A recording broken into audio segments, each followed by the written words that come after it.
Good morning children. आज जिस पाठ की हम बात करेंगे वो है रीढ़ की हड्डी, जिसके लेखक हैं जगदीश चंद्र माथुर। जगदीश चंद्र माथुर ने रीढ़ की हड्डी नामक एकांकी में स्त्री शिक्षा के महत्व को दिखाया है। समाज के दकियानुसी विचारों पर प्रहार करते हुए लेखक ने नारी सम्मान को महत्व देने का प्रयत्न किया है। चलते हैं पाठ की ओर। पूरी एकांकी में मुख्य पात्र है उमा, जो एक पढ़ी लिखी युवती है, एक सुशिक्षित युवती है। रामस्वरूप उमा के पिता, प्रेमा उमा की माँ, शंकर जिससे उमा की शादी तय की जाती है, और गोपाल प्रसाद उस लड़के के पिता हैं। एक और मुख्य पात्र है रतन, जो कि उमा के घर का नौकर है। पूरी एकांकी एक मंच पर प्रस्तुत की जाती है। एकांकी का मतलब ही है कि एक सीन में पूरी की पूरी कहानी कह दी जाए। तो कहानी इस तरह से कही जाती है, एकांकी इस तरह से तैयार की गई है कि एक बार आप मंच पे गए तो वहाँ पर पूरा के पूरा कहानी खत्म होना चाहिए। पूरे स्टेज को एक कमरे के रूप में दिखाया गया है। अंदर के दरवाजे से दो लोग आते हैं, उसमें से एक महाशय की पीठ नजर आ रही है और वो भी अधेड़ उम्र के हैं।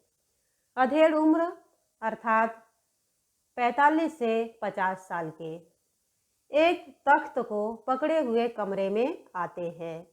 तख्त एक तरह का बड़ा टेबल हम कह सकते हैं। तख्त का दूसरा सिरा उनके नौकर ने पकड़ रखा है।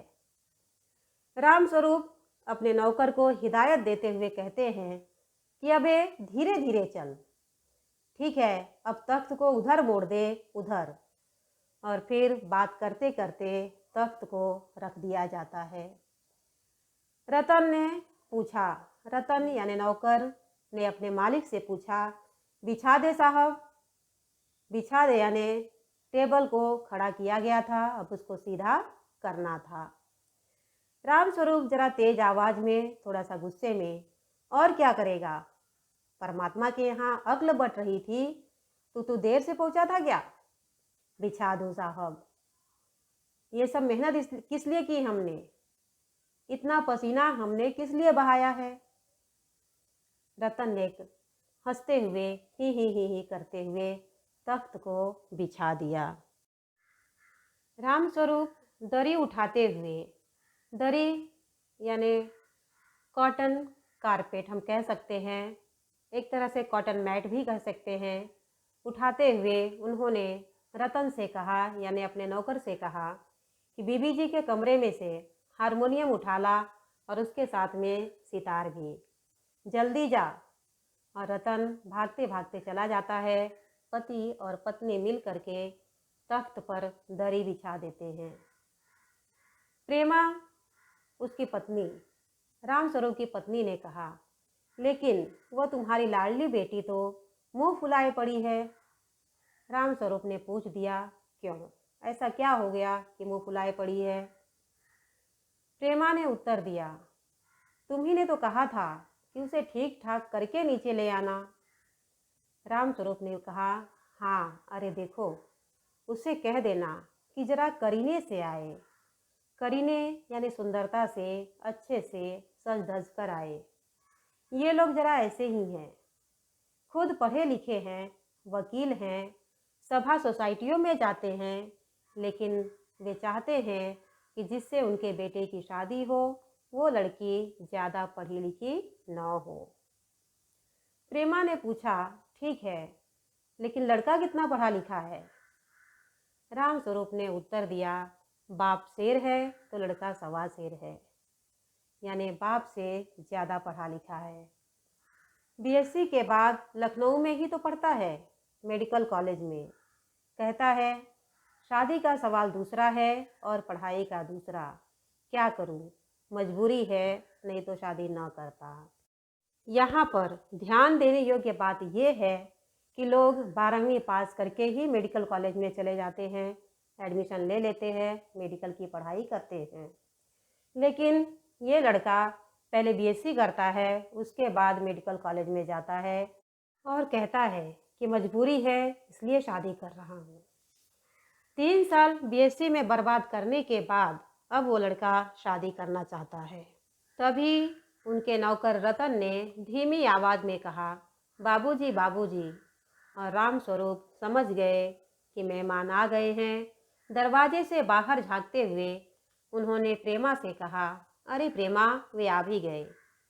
तुम उमा को अच्छी तरह समझा देना, थोड़ा सा गा भी देगी। और मेहमान अंदर आ जाते हैं उनका स्वागत करते हुए, आइए आइए आइए, हाँ हाँ हाँ, मकान ढूंढने में कोई तकलीफ तो नहीं हुई। और मेहमान बाबू गोपाल प्रसाद आए हैं, अपने बेटे के साथ बैठ जाते हैं। गोपाल प्रसाद ने खखारते हुए नहीं, तागे वाला जानता था, रास्ता मिलता कैसे नहीं। उसे पता था कि आप कहाँ रहते हो, आपका पता क्या है, बराबर उसने लाकर मुझे पहुंचा दिया। रामस्वरूप हंसते हुए लड़के की तरफ मुखातिब होकर यानी उसकी तरफ देखते हुए, कहिए शंकर बाबू, कितने दिनों की छुट्टियां हैं? शंकर ने कहा, जी कॉलेज की तो छुट्टियां नहीं है, बस वीकेंड में चला आया था। रामस्वरूप ने फिर कहा, तो आपका कोर्स खत्म होने में अभी कितना साल बाकी है? शंकर ने बड़े ही इत्मीनान से कहा, जी यही कोई 1-2 साल। रामस्वरूप थोड़े आश्चर्यचकित हो गए। 1-2 साल? पढ़ाई खत्म होने के लिए या तो 1 साल बाकी रहती है, या 2 साल, 3 साल, जैसा भी हो। लेकिन उत्तर कितने अच्छे से दिया उस लड़के ने, 1-2 साल। मतलब पढ़ाई 1 साल में पूरी नहीं होगी तो 2 साल में हो जाएगी, 2 साल में पूरी नहीं हुई तो 3 साल में हो जाएगी। शंकर हंसते हुए, जी 1 आध साल का मार्जिन रखता हूँ। कितने मज़े की बात है ना, पढ़ाई में भी मार्जिन। 1 आध साल फेल हो गए तो कोई बात नहीं, मार्जिन तो रखा ही है, अगले साल पास हो जाऊंगा। और गोपाल प्रसाद समझ गए। उन्होंने अपनी आवाज़ का तरीका बदल दिया और कहा, अच्छा तो साहब, फिर बिजनेस की बातचीत हो जाए। बिजनेस की बात सुनकर रामस्वरूप चौंक जाते हैं और फिर उन्हें लगा कि जैसे वो समझ गए। उन्होंने कहा, ओह अच्छा अच्छा, ठीक है, बिजनेस यानी शादी की बात कर लेते हैं, लेकिन उसके पहले ज़रा नाश्ता तो कर लीजिए। गोपाल प्रसाद ने कहा, इन सब की ज़रूरत नहीं है, आप तकल्लुफ़ मत कीजिए। रामस्वरूप हंसते हुए, तकल्लुफ़ किस बात का? ये तो मेरी तकदीर है कि आप मेरे यहाँ तशरीफ़ लाए हैं। और रामस्वरूप नाश्ता लेने के लिए अंदर चले जाते हैं। गोपाल प्रसाद अपने लड़के से बात करते हुए, क्यों, क्या हुआ? ऐसे झुक कर क्यों बैठे हो, मुंह लटका कर क्यों बैठे हो? बेटे ने कहा, कुछ नहीं। फिर पिता ने पूछा, फिर झुक कर क्यों बैठते हो? ब्याह तय करने आए हो, कमर सीधी करके बैठो, ठीक से बैठो। तुम्हारे दोस्त ठीक ही कहते हैं, शंकर की बैकबोन टेढ़ी की टेढ़ी ही रहेगी। और इतने में बाबू रामस्वरूप चाय की ट्रे लेकर आ जाते हैं, इसलिए पिता और बेटे की बात अधूरी रह जाती है। गोपाल प्रसाद, आखिर आप माने नहीं, फॉर्मेलिटी करते हुए, दिखावा करते हुए आखिर आप माने नहीं। रामस्वरूप ने कहा कि ठीक है, आप चाय लीजिए, कहिए कौन सी चाय पियेंगे, विलायती चाय या हिंदुस्तानी? गोपाल प्रसाद ने उत्तर दिया, नहीं नहीं साहब, मुझे आधा दूध और आधी चाय दीजिए, और ज़रा चीनी भी ज़्यादा डालिएगा। शंकर खखार कर, सुना है सरकार अब ज़्यादा चीनी लेने वालों पर भी टैक्स लगाएगी। खैर ठीक है, टैक्स के आगे की कहानी हम अगली बार पढ़ेंगे।